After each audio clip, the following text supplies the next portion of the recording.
നമസ്കാരം. നമ്മുടെ ഇന്നത്തെ ടോപ്പിക് എന്ന് പറയുന്നത് പൊളിറ്റിക്കൽ തിയറി എന്ന ചാപ്റ്റർ, തിയറി ആൻഡ് ഇൻട്രൊഡക്ഷൻ എന്നതാണ് നമ്മുടെ ടോപ്പിക്ക്. അപ്പം ഞാൻ കുറച്ച് ദിവസമായിട്ട് വീഡിയോ ഒന്നും അപ്ലോഡ് ചെയ്തില്ല. പക്ഷേ പിന്നീട് ഞാൻ ഇപ്പോൾ വീണ്ടും അടുത്ത ചാപ്റ്ററുമായിട്ട് ഇങ്ങ് വന്നതാണ്. ബാക്കി നമ്മൾ കുറേയൊക്കെ ബാലൻസ് പറഞ്ഞു വെച്ചിട്ടുണ്ട്. അതൊക്കെ നമുക്ക് കംപ്ലീറ്റ് ചെയ്യാം. അപ്പം നിങ്ങൾക്ക് ചെയ്യേണ്ടതെന്ന് വെച്ച് കഴിഞ്ഞാൽ പൊളിറ്റിക്കൽ തിയറി ആൻഡ് ഇൻട്രൊഡക്ഷൻ എന്നതാണ്, അല്ലെങ്കിൽ നമ്മുടെ രാഷ്ട്രീയ സിദ്ധാന്തം എന്ന് പറയുന്നത് ഒരു ആമുഖം എന്നതിനെ കുറിച്ചിട്ടുള്ള കാര്യങ്ങളാണ് ഇവിടെ പറയുന്നത്. അപ്പം നമുക്ക് ക്ലാസ്സിലേക്ക് കടക്കാം. അപ്പം ഞാൻ ഫസ്റ്റ് നമുക്ക് ഈ പറഞ്ഞ പോലെ ഇൻട്രൊഡക്ഷൻ എന്താണെന്ന് നമ്മൾ കൃത്യമായിട്ട് മനസ്സിലാക്കണം. എന്നാൽ മാത്രമേ നമുക്ക് ബാക്കിയുള്ള കാര്യങ്ങളിലേക്കും കൂടുതൽ ശ്രദ്ധ കേന്ദ്രീകരിച്ച് വേണം നിങ്ങൾ പോയിന്റുകൾ മനസ്സിലാക്കി പറയാനായിട്ട്. അപ്പം വാട്ട് ഈസ് പൊളിറ്റിക്സ്, എന്താണ് രാഷ്ട്രീയം എന്നതിനെ കുറിച്ചിട്ടാണ് ആദ്യത്തെ ചെറിയൊരു content. In fact the politics is an integral part of society. ഏതൊരു സമൂഹത്തിൻ്റെയും പ്രധാന അവിഭാജ്യ ഘടകമെന്ന് വെച്ച് കഴിഞ്ഞാൽ നമുക്ക് എന്താണെന്ന് പറയാം, നമ്മുടെ രാഷ്ട്രീയമാണ്. ഏതൊരു സമൂഹം നോക്കിയാലും പ്രധാനപ്പെട്ട അവിഭാജ്യ ഘടകമായിട്ട് നമുക്ക് പറയാൻ സാധിക്കുന്നത്. അപ്പം Mahatma Gandhi once observed that politics covers us like the coil of snake and there is no other way but to wrestle with it. ഒരു പാമ്പിൻ്റെ പടം പോലെ ആയിരിക്കും രാഷ്ട്രീയം നമ്മെ പൊതിഞ്ഞിരിക്കുന്നതെന്നും അതുമായി പോരാടാതെ യാതൊരു വഴിയുമില്ല എന്നതിനെക്കുറിച്ചിട്ടാണ് ഗാന്ധിജി ഒരിക്കൽ നിരീക്ഷിക്കുകയുണ്ടായത്. അപ്പം നമുക്ക് രാഷ്ട്രം എന്ന് പറയുന്നത് ഒരു പാമ്പിൻ്റെ പടം പോലെ കോൺസെപ്റ്റ്, അല്ലെങ്കിൽ അത് എങ്ങനെയൊക്കെ ആയിരിക്കും എന്നതിനെക്കുറിച്ചിട്ടാണ് മഹാത്മാഗാന്ധി തൻ്റെ വളരെ വിഖ്യാതമായിട്ടുള്ള ആ ഒരു രീതി ഇവിടെ സമർപ്പിച്ചിരിക്കുന്നത്.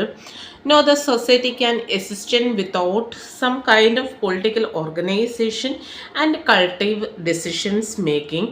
രാഷ്ട്രീയ വ്യവസ്ഥയിൽ കൂട്ടായിട്ടുള്ള തീരുമാനങ്ങൾ എടുക്കാതെ സമൂഹത്തിൽ നിലനിൽക്കാൻ സാധ്യമല്ല.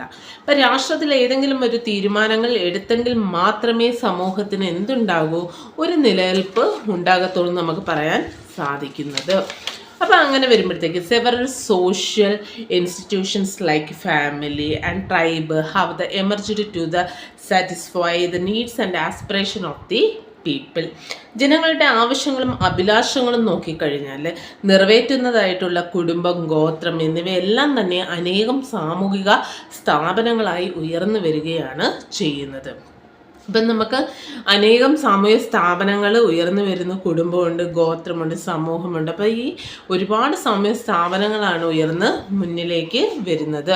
The economic and administrative institutions also plays in important role in satisfy the aspiration of the people. ഇപ്പോൾ സാമ്പത്തിക സ്ഥാപനങ്ങൾ കാണും, ഭരണപരമായിട്ടുള്ള സ്ഥാപനങ്ങൾ കാണും. അപ്പോൾ ഇവയെല്ലാം തന്നെ നമുക്ക് എന്ത് ചെയ്യുന്നു, പ്രധാനമായിട്ടുള്ള പങ്കുകൾ വഹിക്കുകയാണ് ചെയ്യുന്നതെന്ന് നമുക്ക് പറയാൻ സാധിക്കുന്നു. Among such the institutions the government occupies an important positions. അത്തരം സ്ഥാപനങ്ങളിൽ പ്രധാനപ്പെട്ട പങ്കുകൾ വഹിക്കുന്ന ഒന്നാണ് നമുക്ക് ഗവൺമെൻറ് എന്ന് പറയാൻ സാധിക്കുന്നത്. The government is necessary for the existence of society. സമൂഹത്തിൻ്റെ നിലനിൽപ്പിന് ഗവൺമെൻറ് അത്യന്താപേക്ഷിതമാണെന്ന് പറയാൻ സാധിക്കുന്നു. ഒരു സമൂഹം നിലനിൽക്കണമെങ്കിൽ അവിടെ ഗവൺമെൻറ്റും നിലനിന്ന് പോയേ സാധിക്കത്തുള്ളൂ. അതുകൊണ്ട് ഗവൺമെൻറ്റിൻ്റെ നിലനിൽപ്പ് എപ്പോഴും നമുക്ക് സമൂഹത്തിന് അത്യാവശ്യമായിട്ടുള്ള ഒരു ഘടകമാണെന്ന് നമുക്ക് പറയാൻ സാധിക്കുന്നു. ഇനി the people attain the legitimate right through the government. ജനങ്ങളുടെ നീതിയുക്തമായിട്ടുള്ള ആവശ്യങ്ങൾ നേടിയെടുക്കുന്നത് ഗവൺമെൻറ്റിലൂടെയാണെന്ന് നമുക്ക് പറയാൻ സാധിക്കുന്നു. How the government are formed, how the government and the functions, there are the important focus of politics. അപ്പോൾ ഗവൺമെൻറ് എങ്ങനെയൊക്കെ രൂപീകരിക്കപ്പെടുന്നു, അവ എങ്ങനെയൊക്കെ പ്രവർത്തിക്കുന്നു എന്നിവയെല്ലാം നമ്മുടെ രാഷ്ട്രീയ പ്രാധാന്യത്തിൻ്റെ ഉള്ളടക്കമാണെന്ന് നമുക്ക് പറയാൻ സാധിക്കുന്നു. The establish the politics is the art and the science of the government. രാഷ്ട്രം ഗവൺമെൻറ്റിനെ കുറിച്ചിട്ടുള്ള പഠനമാണ്, ഗവൺമെൻറ്റിൻ്റെ കലയും ശാസ്ത്രവുമാണ് രാഷ്ട്രീയം അഥവാ നമ്മൾ കൂടുതലും സമർത്ഥിച്ച് മുന്നോട്ട് പോകുന്നത്. അപ്പോൾ it is a fact that politics is not confine the affairs of the government alone. The state powers of the government, political theory, etc. are the central subject of the politics. നമ്മുടെ politics അല്ലെങ്കിൽ നമ്മുടെ രാഷ്ട്രീയ മീമാംസയുടെ ഒരു കേന്ദ്ര വിഷയമായിട്ടാണ് നമ്മൾ എന്തെന്ന് പറയുന്നത്, നമ്മുടെ ഒരു ഗവൺമെന്റിന്റെ കാര്യങ്ങളെല്ലാം തന്നെ ഒതുങ്ങി നിൽക്കുന്നില്ല. രാഷ്ട്രം, അധികാരം, ഭരണം, രാഷ്ട്രീയ സിദ്ധാന്തങ്ങൾ തുടങ്ങിയവയെല്ലാം തന്നെ നമ്മുടെ രാഷ്ട്രത്തിലെ ഒരു കേന്ദ്ര വിഷയങ്ങളായിട്ടാണ് നമ്മൾ പറയുന്നത്. The functions of the government are the very relevant because they affect the life of the people is different way. ഗവൺമെന്റിന്റെ പ്രവർത്തനങ്ങൾ വളരെ പ്രസക്തമാണ്. ജീവിതം അല്ലെങ്കിൽ ജനങ്ങളുടെ ജീവിത നിലവാരത്തെ പല വിധത്തിൽ ബാധിക്കുന്ന ഒന്നാണെന്ന് നമുക്ക് പറയാൻ സാധിക്കുന്നു. Our economic policy, foreign policy and education policy by decided by the government. നമ്മുടെ സാമ്പത്തികമായാലും വിദേശ നയമായാലും ഈ ബാക്കിയുള്ള ഫോറിൻ നയങ്ങളായാലും അല്ലെങ്കിൽ എഡ്യൂക്കേഷൻ, വിദ്യാഭ്യാസപരമായിട്ടുള്ള എല്ലാ കാര്യങ്ങളിലും നയങ്ങളും എല്ലാം തന്നെ നമുക്ക് ഗവൺമെൻറ്റാണ് നിശ്ചയിക്കുന്നത്. എങ്ങനെയൊക്കെ നടപ്പിലാക്കണം എന്നതിനെക്കുറിച്ചിട്ടൊക്കെ നിശ്ചയിക്കുന്ന ആരാണെന്ന് ചോദിച്ചു കഴിഞ്ഞാൽ നമുക്ക് ഗവൺമെൻറ്റാണെന്ന് പറയാൻ സാധിക്കുന്നു. Thus the policies help the people improve their life. ഈ നയങ്ങൾ എന്തിനാ, മനുഷ്യൻ്റെ ജീവിതങ്ങൾ ഒരുപാട് മെച്ചപ്പെടുത്താൻ വേണ്ടി ഈ നയങ്ങളൊക്കെ നമുക്ക് രൂപീകൃതമായിട്ട് മുന്നോട്ട് പോവുകയാണ് ചെയ്യുന്നത്.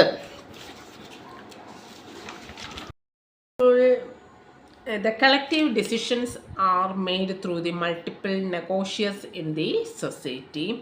It is also included in the politics. അപ്പം നമുക്ക് ചുറ്റും നമ്മുടെ സമൂഹത്തിൽ അഭിലഷണീയമായതും നീതിയുക്തമായിട്ടുള്ള കാര്യങ്ങൾ എന്തൊക്കെയാണോ എന്ന കാര്യത്തിൽ നമുക്ക് എല്ലാവർക്കും വ്യത്യാസങ്ങളായിട്ടുള്ള അല്ലെങ്കിൽ വ്യത്യസ്ത വീക്ഷണങ്ങളാണ് നിലനിന്ന് പോകുന്നത്. അപ്പം ഈ വസ്തുവിൽ നിന്നാണ് രാഷ്ട്രം എന്ത് ചെയ്യുന്നത്, ആവിർഭവിച്ച് മുന്നോട്ട് വരുന്നത്. In a sense the politics involves what government do and how they are related to the aspiration of the people. സമൂഹത്തിൽ നടക്കുന്ന ചർച്ചകളിലൂടെ കൂട്ടായിട്ടുള്ള തീരുമാനങ്ങൾ എടുക്കാറുണ്ട്.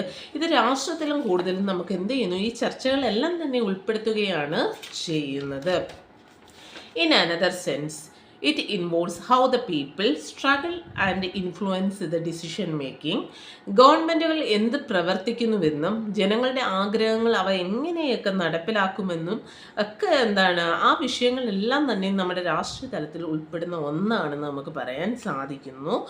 അപ്പം ജനങ്ങൾ എങ്ങനെ പോരാടണം, നിശ്ചയ രൂപീകരണം എങ്ങനെയൊക്കെ സ്വാധീനിക്കുന്നുവെന്നും മറ്റൊരു തരത്തിൽ നമ്മുടെ രാഷ്ട്രത്തിൽ ഉൾപ്പെടുകയാണ് ചെയ്യുന്നത്. It can be said that the people involved in political activities for the promoting and development and the help to the common problems. സാമൂഹിക വികസനത്തെ പ്രോത്സാഹിപ്പിക്കുന്നതിനും പൊതുവായിട്ടുള്ള ഒരു പ്രശ്നങ്ങൾ പരിഹരിക്കുന്നതിനും നമ്മുടെ ജനങ്ങൾക്ക് രാഷ്ട്രീയ പ്രവർത്തനങ്ങളിൽ ഏർപ്പെടുകയാണ് ചെയ്യുന്നത്. അപ്പം നമ്മൾ ഇങ്ങനത്തുള്ള കാര്യങ്ങളൊക്കെ കുറേ ബേസിക്കലി നമ്മൾ മനസ്സിലാക്കണം. അപ്പോൾ ഇന്നത്തെ ക്ലാസ് എന്ന് വെച്ച് കഴിഞ്ഞാൽ പൊളിറ്റിക്കൽ തിയറിയുടെ ഇൻട്രൊഡക്ഷൻ എങ്ങനെയൊക്കെ ആയിരുന്നു എന്നതിനെക്കുറിച്ചിട്ടാണ്. അപ്പം ഞാൻ ഇത്രയൊക്കെ പറഞ്ഞിട്ട് ഞാനിവിടെ ക്ലാസ് വൈൻഡ് അപ്പ് ചെയ്യുകയാണ്.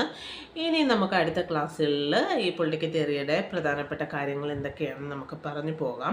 കോമൺലി ഒരു പൊളിറ്റിക്കൽ തിയറി എന്താണ് എന്നതിനെക്കുറിച്ചിട്ട് ഒരു ചെറിയൊരു ഇൻട്രൊഡക്ഷനാണ്.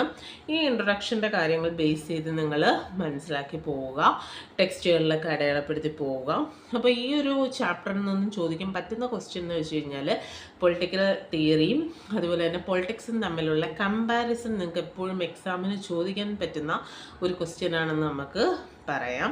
അതുകൊണ്ട് ഇന്ന് പൊളിറ്റിക്കൽ തിയറി ഒരു ഇൻട്രഡക്ഷൻ പോലെ കുറച്ച് കാര്യങ്ങൾ പറഞ്ഞു. ഇനി ബാക്കിയുള്ള നാളത്തെ ക്ലാസ്സിൽ പറയാം.